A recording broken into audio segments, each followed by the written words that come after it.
Okay. I'm going to upload this to our YouTube account and then share it with you all so you can pass it on. If you find any of the information helpful, you can pass it on to other people or revisit it. And I think we're going to make that pretty standard practice to start recording these, bi-monthly meetings. So if you could activate your video cameras, it's okay if you're not comfortable activating your cameras right now, that's fine, but keep your microphones on mute while we're talking, and then we will have discussion and designated Q&A where you can unmute your mics whenever you feel like it. And anytime, I'll try to keep an eye on the chat, so if you have comments or thoughts that you just really want to share while I'm talking, I don't mind being interrupted, feel free to unmute yourself, but if you prefer, you can use the chat function. Okay. So since we are a small group, we have the benefit of getting to know each other a little bit more personally. So I thought we're actually a pretty small group today. We're 7 people, actually 8, because I think Sandra's with Bree. So if we could go through, take a minute of your time to share your name, your organization. If you have a memory cafe, share the name of that memory cafe. And then I like to learn something new about our members each time we meet. Last time I learned about your favorite plants, and this time I'd like to learn about what you do to de-stress. And so I will just start calling on people. Let me see, I'm admitting somebody. Here we go. I think we lost Diane. There's Diane. Okay, so I'll just start calling people down the list. Actually, Diane, that puts you first. So if you'd like to share your name, your organization, and something you do to de-stress. Sure. So sorry, I got disconnected. I'm Diane Theron. I'm the program manager with the Alzheimer's Association San Antonio and South Texas chapter. And something I do to de-stress, I've been actually doing a virtual Zumba class. So it's been a while since I kind of got a regular exercise, and we found this studio that because of COVID, they're offering virtual Zumba. So I'm trying to do that at least 3 times. They offer it like 4 times a week, try to do 3 or 4, but it's been a lot of fun. So. Thank you, Diane. And Diane is an awesome dancer. You're a great dancer. Thank you. Okay, so I'll call next on the list is Ashley Wyrick. Hey, morning guys. So my name is Ashley. I am the memory care advisor over at Arden Courts in San Antonio. And we do have a memory cafe. It meets the second Tuesday of every month at 10 o'clock. And we have switched to virtual with Dr. Kate. Our next one will be July 14th with, we're going to be making strawberry jam. And what do I do to de-stress? I like to garden. It's fun. It gets me outside, heat permitting. Thank you, Ashley. And we will have time at the end of the presentation if you want to share more about the logistics of your strawberry jam cafe. That would be great. Okay, so next on the list is Bree and Sandra. I will unmute you if you want to. There you go. Can you hear me? Okay, perfect. So Bree and Sandra here, we work over at Jefferson Outreach. We partner with Sarah and UT Health to do our monthly memory cafe, the SA Amigos.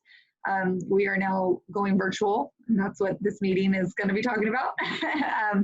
What do we do? Well, I'll talk about what I do. I drink wine, and I lay out at the pool to de-stress. And Sandra, you can answer. What do you do too?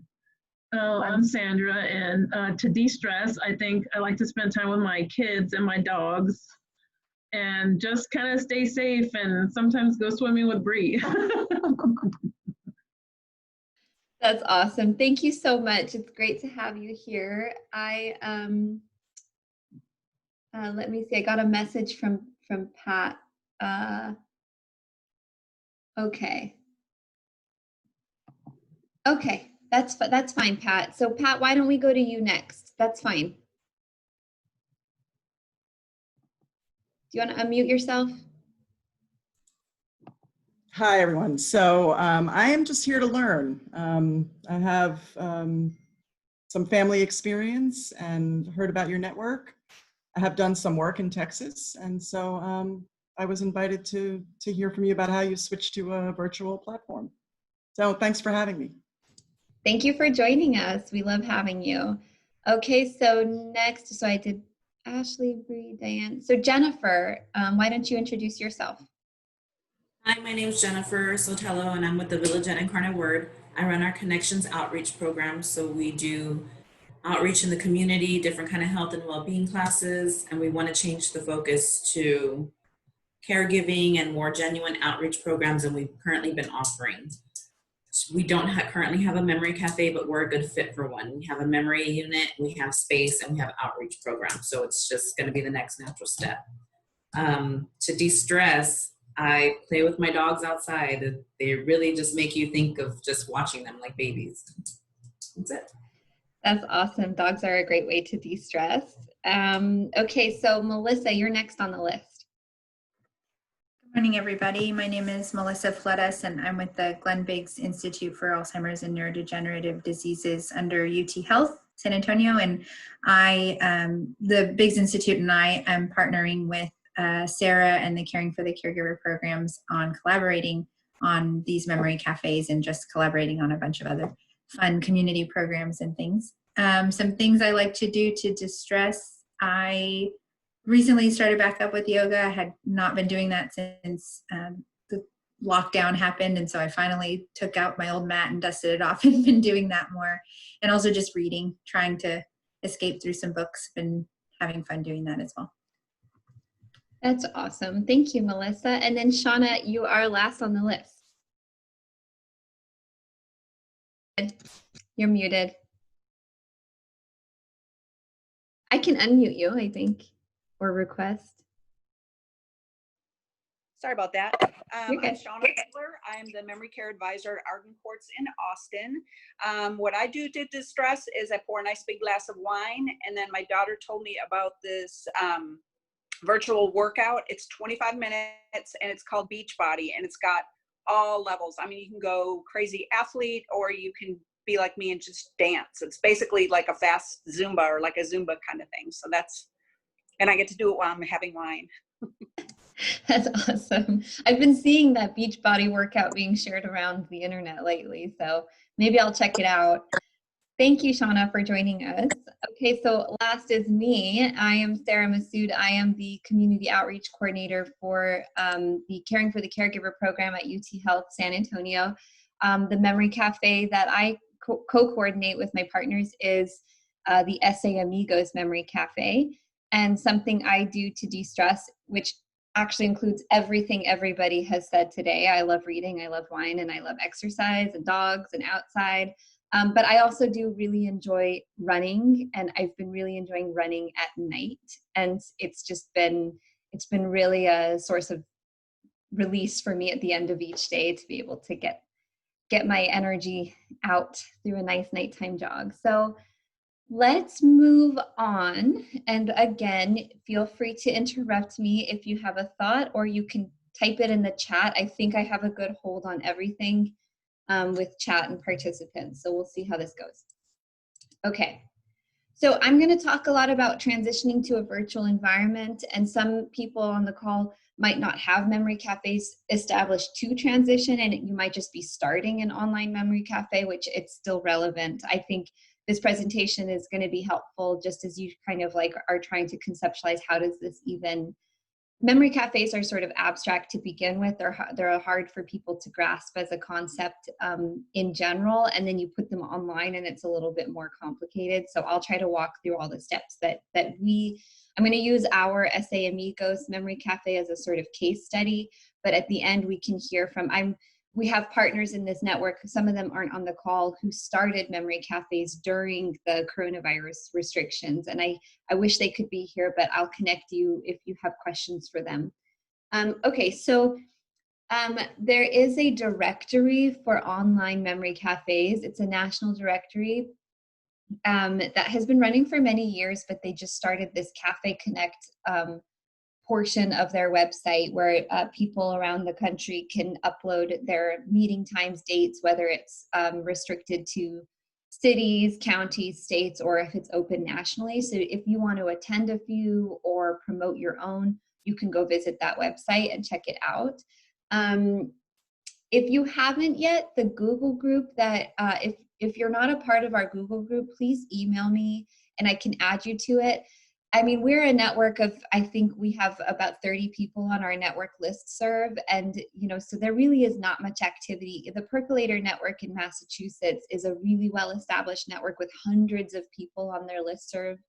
And even then, they go months without any activity on their Google group, so that's fine. But I just wanted to reiterate, if there is something you'd like to reach out, if there's a specific question, you don't have to necessarily just come to me. You can add it to the Google group, and then all of us who are part of that group will see it. So it's a space that's there if you need it. And I'll remind everybody of that every time we have this network meeting, because I'm optimistic that this network will grow. It already has considerably, so as it grows, it will be a useful space for collaborative discussions.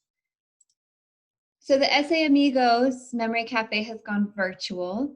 A little bit of background. So the Caring for the Caregiver program had sort of tried to start memory cafes in 2018, but we kind of approached them wrong, and we were, well, I shouldn't say wrong, just ineffectively. We were doing them in senior centers, which didn't particularly meet the goals of what a memory cafe tries to capture. And I think most people on the call are familiar with what a memory cafe is. I do have a separate presentation that if you'd like, I'm always happy to set up a time and walk you through I call it the Back to Basics presentation, and a few of you have attended that already. And I can just go really to the bare bones. What is a memory cafe? What is the purpose? What is not a memory cafe? So email me or write in the chat if you'd like to, if you'd like me to walk you through that presentation. But the SA Amigos Memory Cafe in particular is a partnership between us and Bree Valdez and Sandra at Jefferson Outreach.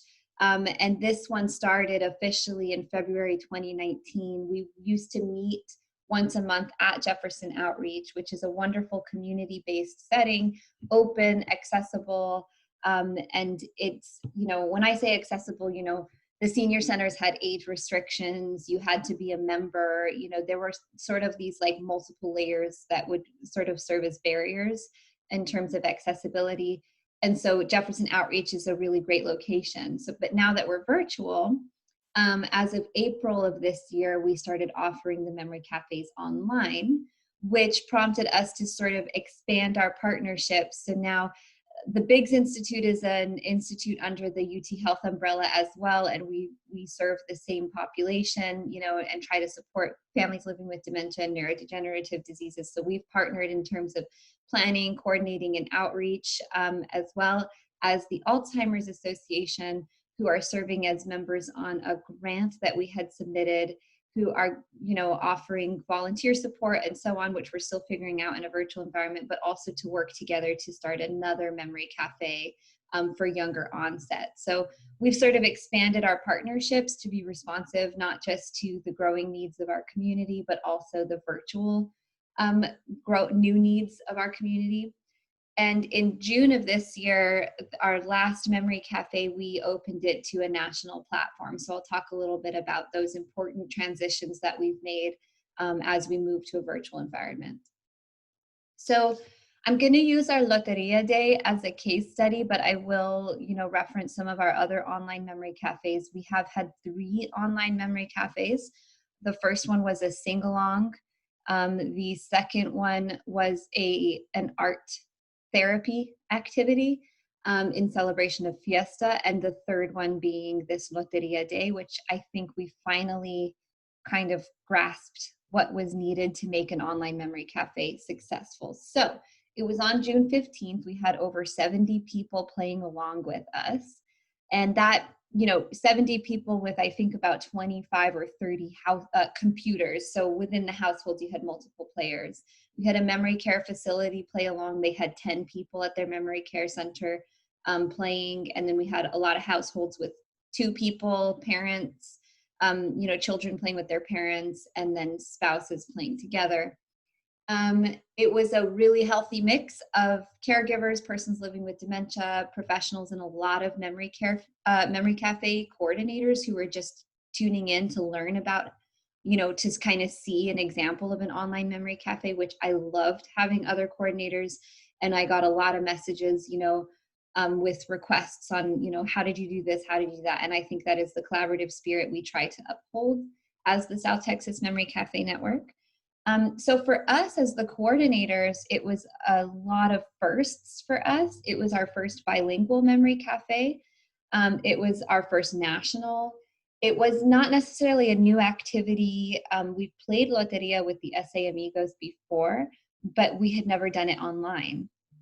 And we had never done it in the sense that we had never mailed people things and such. So it was new to us. We have new partnerships for this that I discussed. It was our first online event that involved volunteers. And it was our first time integrating some activities of a grant, which in our last meeting, I sort of highlighted, and I can update if people are interested in learning more about the grant. Feel free. We have a grant that's evaluating memory cafes' impact on social isolation and loneliness. So we had 2 observers sort of kind of behind the scenes taking observational notes so that our memory cafe network, us, can use those notes to create a toolkit that's relevant to South Texas. So I'll save those updates for another time, but if you're super curious, feel free to reach out to me and I'd love to share the details of that with you all. Okay, so you can see on this slide, that's our flyer in Spanish. We also had it in English. And let me move forward. Okay, so transitioning virtual. We picked an activity that we knew could be done online. And that's true for all of the activities we've planned. I used examples. I researched online for examples of activities that had been done before. So our first one was a sing-along. I know it's been done before because we offer it weekly as part of our choir. So we had a music therapist facilitate a sing-along, which was wonderful. And then the second time, Hearts Need Art Music and Art Therapy program, they had been transitioned to virtual for a while, about a month or so before they partnered with us. The Loteria game was a little different because I knew it had been done online, but it hadn't been done online in the way that we did it. Because we're part of an institution, we had restrictions on firewall. We couldn't play like an online game. We don't have access to that. And also, Loteria games have been done in populations that aren't necessarily living with dementia. And so I had to think about a way to make it more accessible in that sense as well. So we picked our platform. We used Zoom. It was sort of a choice of convenience because we have a Zoom account and we pay for it already. So that's why we picked Zoom. But as you all host your memory cafes, you might find another platform is better. I know the Alzheimer's Association uses Blue Jeans for their support groups. If you're more familiar, or I know our Georgetown Memory Cafe that's part of this network uses Microsoft Teams. So there's pros and cons to everyone. I'm biased in favor of Zoom. I've found that for the most part, if people have used video chatting, they've used Zoom. And there seems to be a lot more tech support for Zoom than for other programs. So I'm going to talk a bit about registration, which is an important part for our memory cafe, but also at a national level. Registration has always been up for debate for memory cafes in general, even in person. This is because memory cafes are supposed to be this sort of open door, and it should be really, really easy. You minimize as many barriers as possible. They're sort of casual in their approach for community engagement. And so registration has its pros and cons. We decided registration is important to us, especially now that we're virtual, but it might be something we reevaluate in the future. We have the benefit of having other events that we offer, so that don't necessarily require registration. So we decided for the Memory Cafe, it made the most sense. So the pros are that it's easier to collect demographic data. So when you register through Eventbrite, you can create customized forms. So you can find as much data as you want. I try to keep it limited because if I'm gonna require registration, I don't want it to be this long thing. Most people are registering on their phones. It is easier to send reminders because you have their emails and their data. And you can, even if you want, program Eventbrite to send the automatic reminders. It can help you plan activities. So when we see low attendance, I know that I can probably make more time for interpersonal interaction between the attendees. Whereas if it's a big group like the Loteria game was such a big group, we had 120 people register. So in that case, we didn't really incorporate interpersonal interaction into the agenda for the day because that would just take too long. So that was beneficial. It also gives you the opportunity to beforehand explain some of the more complicated side. So it opened up the opportunity for us to do the Loteria game in the first place because it would just be too hard to coordinate that with people just kind of popping in. So it let us send instruction sheets and so on. And it prevents this sort of Zoom bombing thing that's been happening where people hack into your Zoom calls and it's been an issue. So the registration controls who gets the link instead of just pasting the link out into the ether. But the cons are, like I said, it's one more barrier, it's less open for pop-ins, and it kind of formalizes the process a little more. And I forgot to add that, you know, it's one more step if you're trying to offer a bilingual cafe. It's one more barrier in terms of accessibility, language. You know, you'd have to find somebody to translate, to communicate with, you know, online, read the registrations, make sure all of that is bilingual as well. So communication with the registrants is really critical, is like even more so in a virtual environment because people are just being inundated with content and communication right now. We're guilty of it. We send a bi-weekly newsletter, which we find is really helpful for some, so we don't want to stop, but maybe overwhelming for others. So there's just a lot of stuff right now online. So communicating was so important. So when you're communicating with your registrants or your potential attendees, you need to be clear and concise. You need to use accessible language, nothing too complicated or researchy. Repeat the important steps as many times as you need without being condescending. Proofread and make sure your links work, because there's nothing more frustrating than you telling someone to do something and then you've mistyped a link and then it just causes all this chaos. So I'm sorry, my dog is drinking water. I'm sure it sounds gross. So personal follow-up with specific registrants. I have the benefit of knowing a lot of the attendees personally since we were in person before. So I knew who needed maybe a little bit of extra attention. So I would call or have our volunteer call and say, hey, do you feel prepared for the Memory Cafe on Monday? What do you need help with? And we would offer support beforehand with the people who we knew might be a little more tech challenged and such. Phone calls are highly encouraged.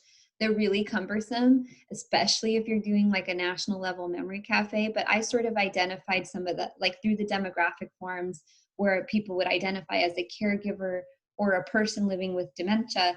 I would call those people. Whereas if somebody's registering as a memory cafe facilitator or a health professional, I don't necessarily need to call and check in with those people. They're not the point. The point is the people living with dementia and the caregivers. So I would do personal follow-up calls, and it takes a lot of time, but it really makes the difference with that personal connection. So this is just an example of an email that I sent out, which I got a lot of feedback from families saying it was really helpful to have things broken down into steps, very clear links. A lot of the times people don't know how to use an embedded link. So actually seeing the URL written out, whereas for my brain, I think they're really ugly and it's a lot, but it actually helps people living with dementia know I need to click on this. So there are little things you can do to make your email communications more accessible and clear. And then you can see, and I'll talk a little bit more about the Zoom support leading up to the cafe. So this is an example of the instruction sheet that we sent out to all of the people who registered. I have it in Spanish here. We had it translated to Spanish, and it was two pages, and the people who we physically mailed it, we printed it on front and back on a paper. And this is the front side where it explains what is Loteria, what we're going to do, and how we're going to play, because there are multiple ways you can play Loteria. And then on the reverse side, we showed how you win. And this explains what to do if you win, how we're playing it online. And it was really helpful because, and a few of you were on the Memory Cafe call, there wasn't that much explaining left to be done by the time we got to the actual Memory Cafe because everybody had these instructions. So we chose an activity we knew that our participants really loved. When we were in person, the folks at Jefferson Outreach helped us facilitate a game of loteria one day. It was sort of spontaneous. Oh, here we have this loteria game set, and we played, and it was so much fun, and people loved it, and they wanted to do it every time. And that is why we decided to do the online game. And so I researched very heavily how to do this and modified accordingly. I also modified the tablas because us coming, I'm from El Paso, I'm from a border town, San Antonio. We kind of know that, there's some potentially problematic cards in Loteria, but people who are attending nationally might not be familiar with the game and might be offended by some of the cards that are in Loteria. So I adapted those in a way that was still respectful and sensitive to the game, the traditional game, while also not putting people at risk of being offended or hurt by some of the cards that didn't really age well. So I can share those examples with you and what we replaced and what we did to modify them and how I came about to make that decision and such. Our partners were critical in the outreach. The difference in this Memory Cafe versus the last one we had, which in full transparency was a success in every way, except we didn't really have attendees. We had one family living with dementia attend our Memory Cafe before this. And really the key difference was, first, the timing. Coronavirus timing is just hard to navigate in general. People have these spikes of burnout and, motivation. And so we just kind of hit this, we had a typical registration, healthy registration number, but when it came time to actually attend, people didn't show up.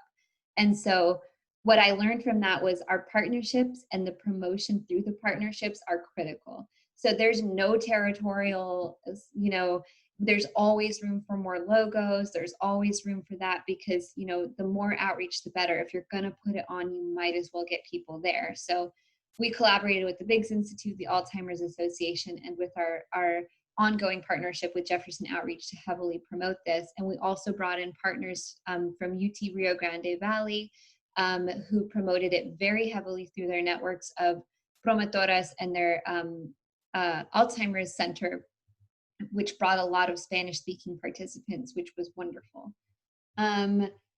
We had multiple test runs, and thank you to the people on this call who attended those. That was critical in making sure it really, really shed a lot of light on where the problem areas would be. And had we not done the test runs, I did it once with my family and once with my professional partners and colleagues. And if I hadn't done those, I don't think the Memory Cafe would have been able to happen. It would have been a catastrophe. So I highly encourage test runs for your Memory Cafes whenever possible, no matter how simple the activity might seem. It was really enlightening.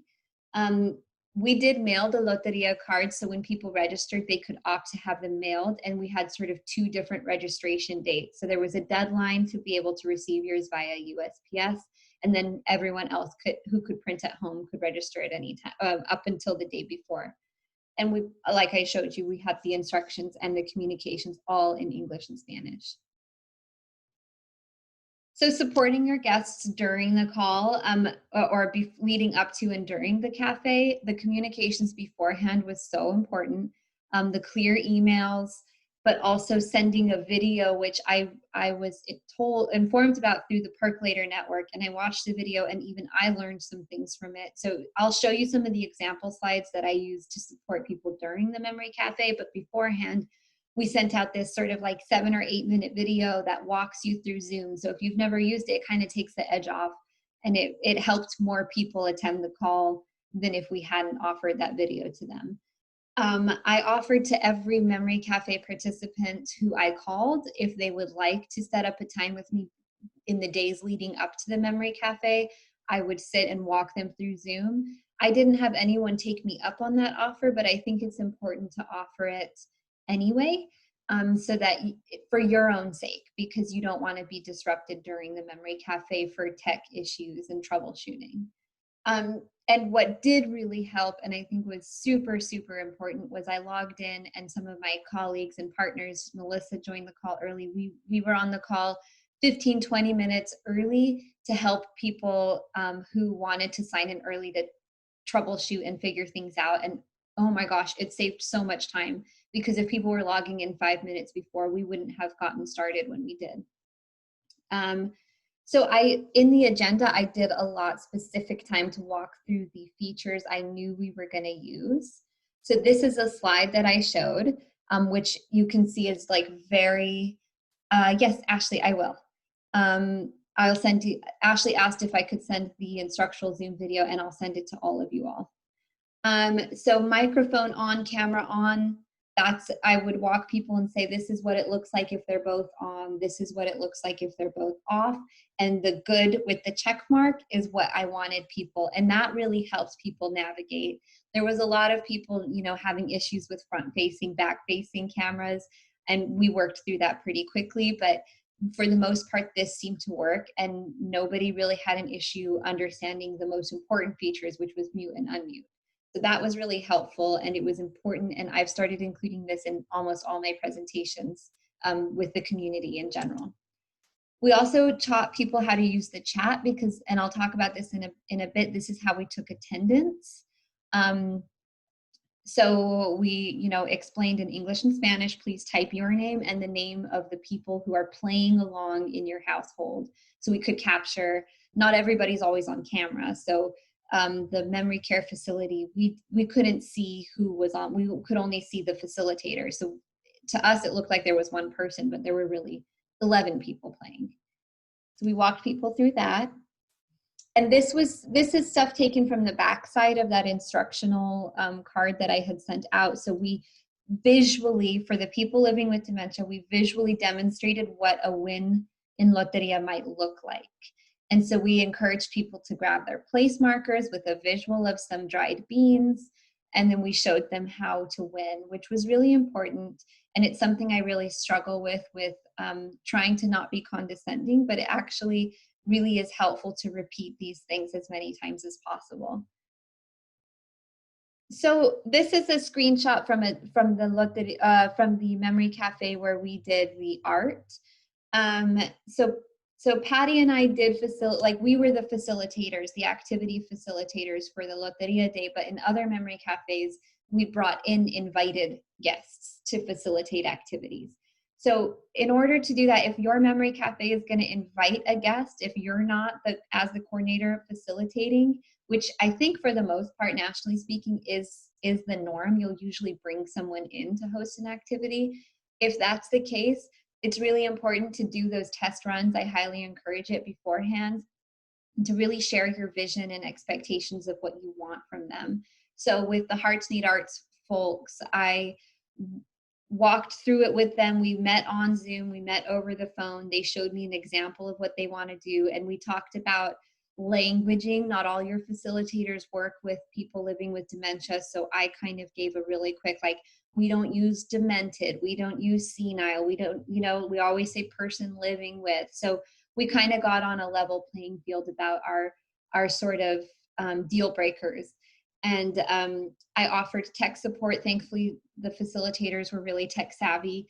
And I actually learned a lot from them about how to host my memory cafe at the Loteria Day the next month. So a trial run is highly encouraged, communication regularly, and involving anyone on your staff who's going to also be on the call in those communications too is important.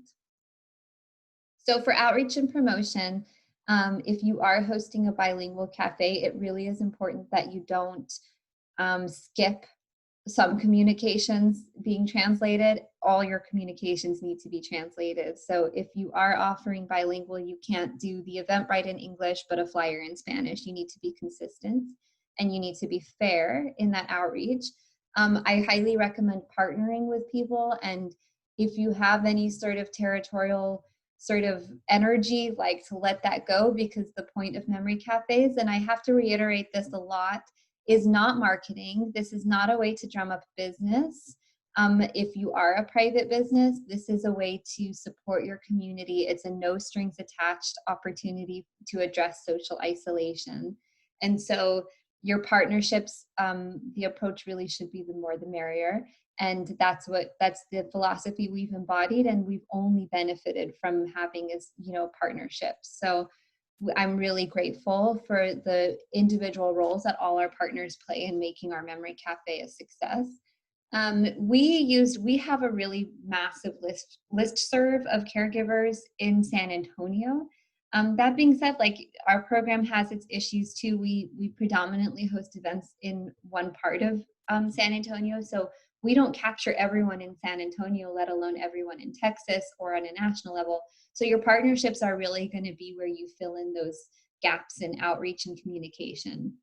So phone calls, we promoted through phone calls, newsletter, email invites, Facebook. I actually paid $20 for a Facebook ad, and they give you some insights on that. I got 4 new participants through our Facebook ad, and for $20, I think that's worth it, because memory cafes are really hard to promote, and one of the most difficult things is getting outside of your sort of echo chamber bubble of communication. So I think for people who were recruited directly from Facebook who had not ever heard of our program before, I think that's a huge success. And then Eventbrite, if you do use Eventbrite for registration, it's an extremely effective event promotion tool, because if somebody attends any event that's tagged caregiver or memory, dementia, whatever, they'll start getting communications for other events that meet those tags. And so we've had a lot of people learn about our program through Eventbrite. So I highly encourage it, and I highly encourage you getting to know some of the features through Eventbrite. It really, since we started our program, has been one of our main promotion tools, actually. And then Cafe Connect, which I discussed at the beginning, is helpful if you're reaching a national platform. So when we asked, I sent a survey out at the end of the Memory Cafe to the participants. We had 8 respondents, so not that many. But here are some of the quotes when I asked them, what was your favorite part? Seeing a smile on my mom's face and her interacting with me, and learning about Zoom, which is cool. I love the idea that we're also offering some capacity building to our participants as well. It was an easy activity and I didn't have to leave the house. Seeing my mom's excitement playing and her do all the exercises and tips. So in our Loteria game, it sort of integrated mindfulness tips, roll your shoulders, deep breathing, all that good stuff. And people really benefited from that. And that's another example of where partnerships really help out with ideas. I was just in a meeting with Bree and Sandra, and they were giving me some wonderful ideas that, make sense, but I wouldn't have thought about it. And that's an example of our partners in Rio Grande Valley saying, hey, it would be really great in between cards if you could integrate some mindfulness activities. And so and some facts and information. So we did that, and it turned out to be some of people's favorite parts. So the positive affirmations, roll your shoulders, fill your cup, and then seeing and talking to other people. So that was, that sort of embodies the whole point of your memory cafes. So people like to collect information from memory cafes, evaluation forms, data, all that stuff. And it is useful. I'm not saying that you shouldn't, but it's really hard. It's almost like if you threw a birthday party and then passed out a survey to everyone at the end asking how you did. It's not like when you go to a class and you can easily ask for feedback at the end. The environment is supposed to relax you. So saying fill out this form right after, it doesn't really transition very well. So I sent out a survey a few days later, and only 8 people responded, but that's okay. Some of the responses are here. For the most part, everyone responded the same. 100% were satisfied. 100% would do it again. 100% wanted to be put on listservs for more memory cafes. So if you have your memory cafes, they want to hear about it too. And it was a chance to get some qualitative data too. What did you like best? What didn't you like? What recommendations do you have? They said, let's do it again. Can you do it for longer next time? So apparently an hour wasn't enough for most people. So for attendance, we had them type their names in the box, and then I'm cross-referencing that with it's more work on my part, but I would rather take on the work myself than shift it onto the attendees who are, busy caregivers or people living with dementia. So I cross-reference it with their registration through Eventbrite. And, it helps us get a clearer picture. It's not as accurate as if you were in person, but, it's what we can do. So virtual data is harder to collect, but SurveyMonkey and phone calls, and I think we're thinking of doing a quarterly survey being sent out to capture people's satisfaction in general with our virtual events. So that's another way. And you can just think about what fits best with your program. So that's generally what's up with our virtual transition. In terms of the network as a whole, our next meeting will be in August. And I really, if there's a topic you all are interested in learning about, please reach out and let me know. I'm thinking I'd like to, by then we'll probably have some new memory cafes established. So I'd like to feature a memory cafe. I'd like to invite potentially Diane with the Alzheimer's Association. We're looking into starting a younger onset, potentially a memory cafe. We're thinking maybe a book club or something like that. And I'll update everybody on the grants and the toolkit activities, which will be further along by then. But if there's something you all really want to learn about, we can cover that at the next meeting as well in August. So contact me about that, or if you'd like me to give a back to basics presentation to you and your teams, please let me know. And I'd like to take some time. I know we scheduled for an hour and a half, but I'd like to, not take too much of everybody's time. So I want to invite you all to share about your memory cafes. I don't think we have too many people on the call who have active memory cafes. Ashley, are you still there? I'm here. Okay, awesome. Would you like to give a little bit of an update on yours and highlight a little more about how you're doing because you approach yours quite differently than we do. So could you share about that real quick? Yeah, kind of how we're doing ours. So we've done it twice via Zoom, and I'm actually not the one that facilitates it. We actually bring in Dr. Kate. She's one of the partners from Arden Courts, and she does several memory cafes and support groups over in the Florida area. And kind of what she does, since she has so much experience, is she'll facilitate the whole thing. And what we do is we do have the registration process, and what we'll do is we'll collect that information, and then we'll send them an engagement packet before the actual cafe. And that engagement packet will have all they need to kind of participate. So the last 2 times we've done it, we've done like a little, we painted wine glasses for the first one, and then this last one, we did this little patriotic candle holder. And for July, we're actually going to make this like 3-ingredient strawberry jam. So we send all of that beforehand, and then Dr. Kate is really good about keeping that conversation going, and then also having that involvement with the craft. And the past couple events too, we've also had some of our current residents and their families also join on the calls. So that's just another way to keep them connected with everything going on. So that's a little bit about us. Our next one's July 14th. Awesome. And I'll send out the invite for that one too. So Ashley approaches hers a little different. It's a little more local. I mean, I know you send some packages out, but not necessarily like the Loteria game, which was across a bunch of states.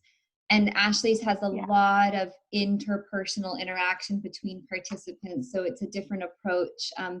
If you attend one of hers, you'll see Dr. Kate really, asks a lot of questions, and for really a lot of involvement of the participants, which is more fun to some people. Sure, Melissa, thanks for joining. So I wanted to open it up since does anyone else here on the call have a memory cafe besides us and Ashley? I don't think so. Well, if anyone wants to share about your plans to start one, please do. Now is our time for questions and comments. So feel free to unmute yourselves and ask any questions or share any thoughts.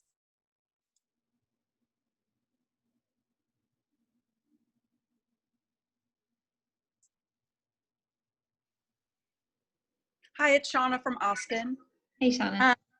How many, do you have like a limit of participants that you can have, or is this open to as many people who want to join? What do you recommend?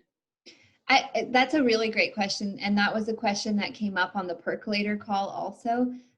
It depends on the activity. So I'm moving forward with another activity that was recommended for our next Memory Cafe. Bree and Sandra recommended an activity, sort of something along the lines of a game of show and tell and such. So I'll probably limit the registration number to maybe, whenever I conceptualize the sort of details of what it would look like, I'll probably limit it. The Loteria game, I figured we could have up to 200 people on the call and it would essentially operate the same as if we had 100. So I actually capped it at 150.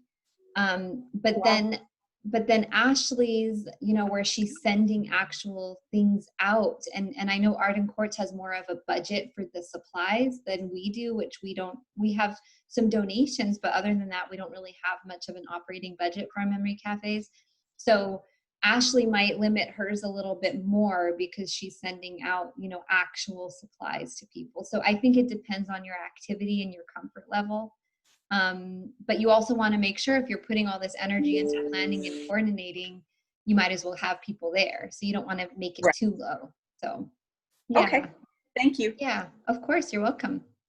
Yeah. Anybody and Shauna, else? we haven't, we've had, I think for the first one, we had about 20 people, like person living with dementia as well as their family member.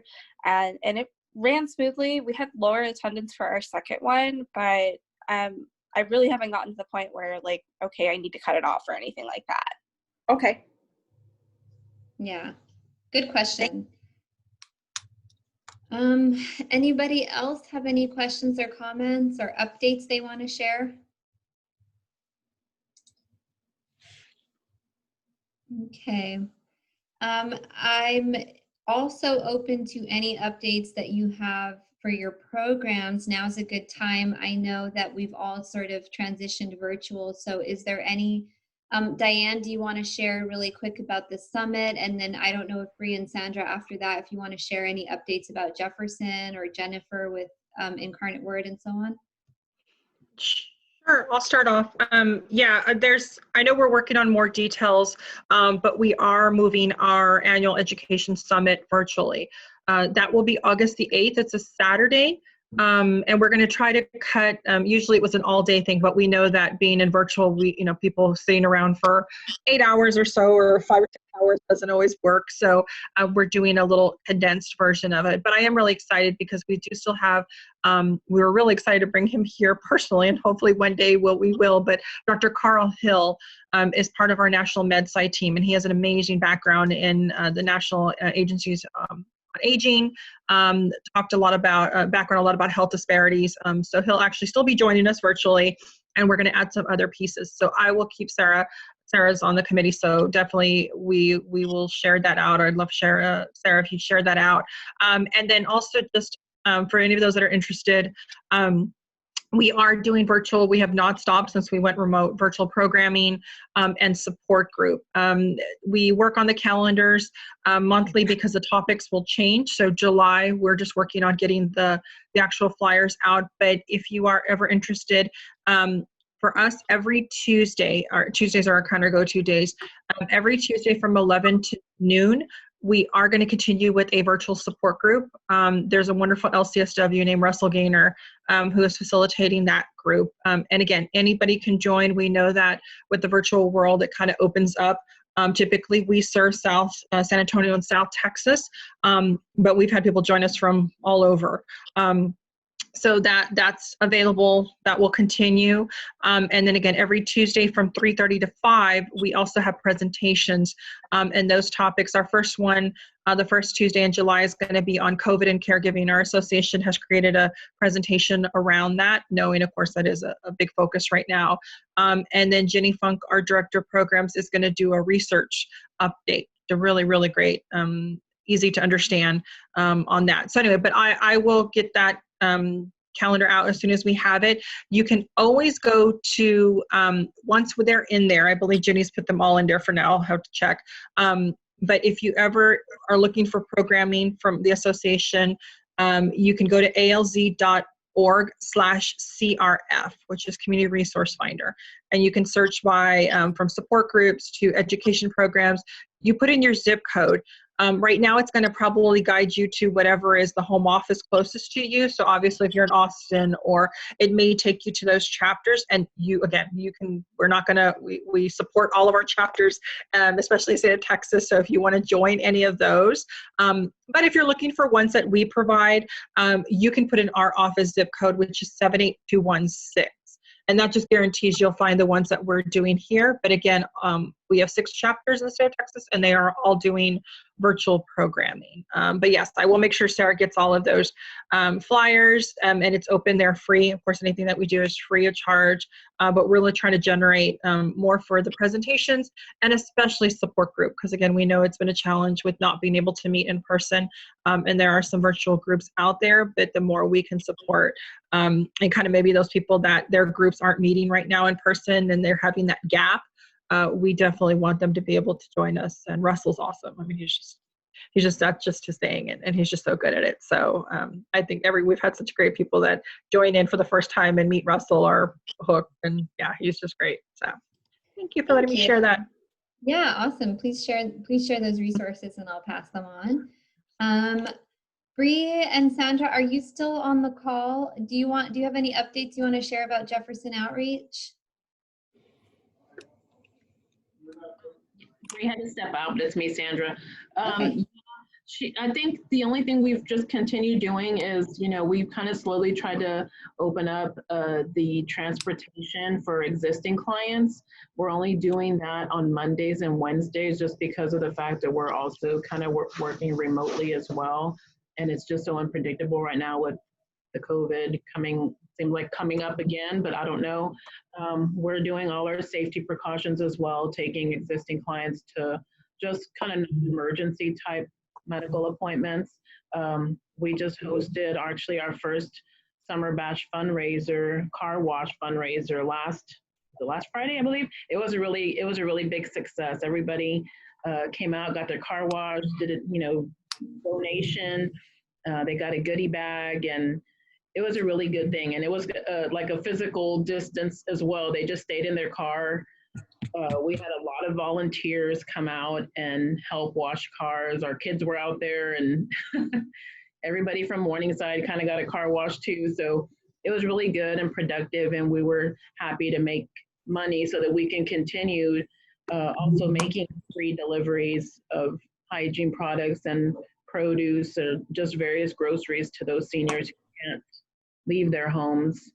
We want to be able to continue doing that and support the seniors of the community as much as we can, and focus on that as well as also the transportation. As soon as we hear things can open up more, then we'll be able to resume our transportation services fully. Thank you. Yeah, that's wonderful. You guys have really just kind of not stopped, which is amazing. Anyone else on the call have any updates you want to share before we end this meeting? Jennifer, Shauna, Ashley? We are going to be doing a kind of a seminar with Tam Cummings on July 21st, I believe at 2 o'clock. And she is going to be talking about what does this behavior mean? So she's going to be talking about the normal function of each lobe and how that behavior and change occurs with the disease process, and kind of allow caregivers to determine if that behavior indicates some kind of infection, strokes, anxiety, depression, that kind of thing. So I don't have a flyer yet, but as soon as I get it, I'll send it out and share it with everybody. Thank you. Yeah, awesome. You guys have also just not stopped your programming, which has been wonderful too. Okay, so Shauna shook her head. And Jennifer, are there any updates you want to share from the incarnate? Okay, so I think we'll end here. I really appreciate you all joining.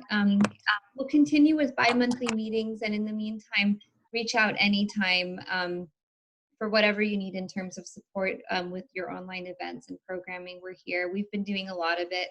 Not just our memory cafes, but we have our caregiver classes and our choir every week.